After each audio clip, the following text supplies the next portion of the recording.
Go. Okay, so I want to talk to you a little bit about the tactics that medieval armies used around archery. So you have this idea that archers are quite vulnerable to cavalry attack or to hand, and they can be movable, they can be static. So I want to sort of like profile a couple of different battles where they were used in quite different ways. Now, one of the most famous archery battles from the medieval period that people sort of think about if they know the period is something at a place called Agincourt.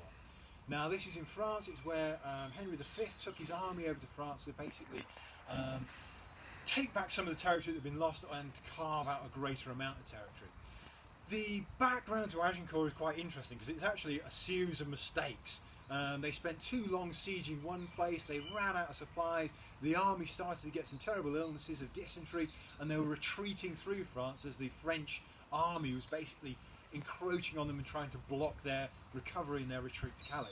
So Agincourt was actually almost a last ditch battlefield. It was selected by the English, but only out of a very small number of places they could have fought because they were being chased by the French. And what they did at this battlefield was use their archery and their archers to incredible effect against the French. The battlefield was already a funnel. They'd picked a position where the surrounding terrain, they had some soft, wet farm ground, they had some forest and thick woodland protecting their flanks. And it forced the French to narrow their front. So the French had a huge advantage in numbers, but if they couldn't bring those numbers to bear, that wasn't going to be a factor in the battle. So the English set themselves up beforehand, and the archers were absolutely vital in this. There was maybe 4 or 5 times as many archers as there were other kinds of troops at the time. So they set the archers up, and they were using these large hammers, and they were banging stakes into the ground in front of them. So they set these large, thick, sharpened stakes. They were going to be a static formation. So these archers weren't moving around, they were going to stay in this one place. They set the stakes up to defend themselves against a mounted cavalry charge. So as these archers were in place, the French, coming across this wet ground, found that they couldn't maneuver their horses across it. They started to dismount some of the horses and they advanced on foot. And as they were getting closer and closer, the English archers started to loose their arrows at them. Now, the penetrative effect of an arrow against full plate is very minimal. It's very hard to punch a hole through solid metal plate. That's why people wore metal plate. But if you can imagine the psychological effect of having to continue walking forward as a rain of arrows is going bam, bam, bam, bam on your helmet, on your arms, on your chest, on your leg, and any second one of those might find the small gap in your armour. Psychologically, it's incredibly hard to keep walking through this wet, damp, muddy field. 300 metres, 200 metres, 100 metres, all that time they're loosing 12 arrows a minute at you, and there's nothing you can do. As they get closer, a wave of dead French were falling behind them. They would collapse down on the ground as the arrows were hitting them. And what the English did just at the last moment is they drew their archers back behind the stakes and they sent in their foot troops. These men-at-arms, these heavily armoured men, completely fresh, smashing into the French, who had already walked 200 or 300 metres in heavy armour and through a wet, boggy field, punched repeatedly by the arrows. The English then turned back the French. And what the archers did then was what the English were incredibly famous for on the continent. They dropped their bows and their arrows, they drew their daggers, they got their mallets, they went forward into the injured and their dying French, and they destroyed them.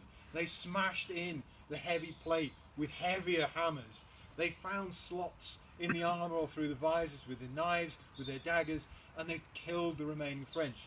2 or 3 of these advances the French tried, and each one was repulsed predominantly by the effect of the archers. So that's one way you can use archers in a static formation. One of the other famous battles that we have during the Wars of the Roses is at a place called Towton. So this is relatively near here, just near York, and at the time it was the most devastating battle ever fought on English soil. If you look at the population of England at the time versus the number of people who died on that battle, we have never had as many people die on a battlefield in England ever again.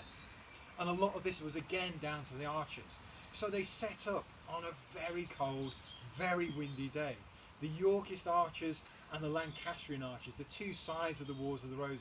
The Lancastrian archers, unfortunately, were shooting into the wind. The wind was blowing into their face. They could hardly see their enemy because of the poor weather conditions. They were shooting at where they thought the Yorkists were, but the Yorkists had already retreated slightly, the wind in their eyes. The archery fell short, hardly killing a man out of the Yorkists. The Yorkist archers then stepped forward with the wind behind them and loosed down at the Lancastrians and smashed them. Devastating numbers of them died. They then sent in the foot troops and this routed the army. It got to the point where there were things that were accounts from the time saying that the rivers were literally flowing red with blood. That's not a figure of speech, that is literally colouring the water red with the amount of blood of the men who died at the time.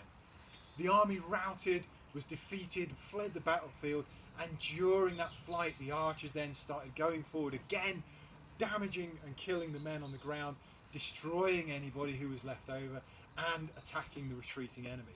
So a much more mobile use of the archer this time, moving them forward, moving them backwards, sending them in again, instead of using that static formation behind the stakes. So a couple of different tactics you can use with your archer on the medieval battlefield there.